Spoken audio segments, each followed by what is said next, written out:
I'm going to give you 6 reasons the mainstream coverage of Donald Trump is going to be different this time around, and it isn't going to be written by AI. Number 1, the stuff they claimed would happen the first time around didn't happen. Whilst basic journalistic standards were routinely compromised in the first presidency, the mainstream media has had time to see how badly that went for them. The mainstream media saw how they lost trust with the mainstream audience and how the new media gained ground with that audience as a result. Number 2, Joe Biden was such an appalling president, clearly past his sell-by date. It became impossible for the mainstream media to keep on pretending that wasn't the case. They realised they were stretching suspension of disbelief beyond its physical limits by not accepting that the sitting president of the United States of America was clearly a dementia patient who was not in command of decision making or even able to navigate a simple pathway.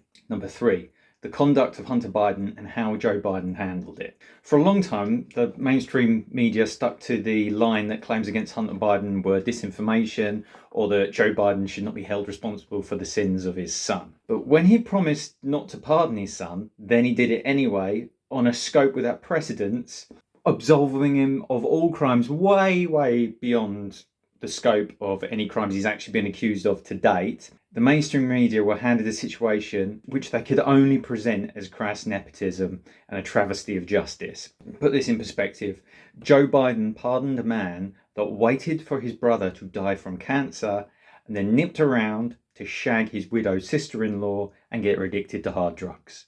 You can't make that up. Number 4, the intrigue around President Biden being moved from the presidential candidacy. Biden was set up by his own side with an early debate so he would be shown up as not being fit to lead at a point that was too late for primaries to appoint a new leader, leaving Kamala as the only candidate. The mainstream media were complicit in that. They had already withdrawn their support from Biden. Trump was very clever. He effectively got the media on side by being soft of his criticisms of Biden, so they had to criticize him. They were never really called to defend Biden. They could only really attack him. Number 5, the big tech companies fell in behind Donald Trump. This happened at the same time that a lot of big business realised, whether they say it out loud or not, that President Trump would probably be better for their profits than a President Kamala or Biden. And the new media now effectively dictating the direction of the media as a whole meant that the mainstream had to moderate their position to something that at least more rationally criticised Donald Trump.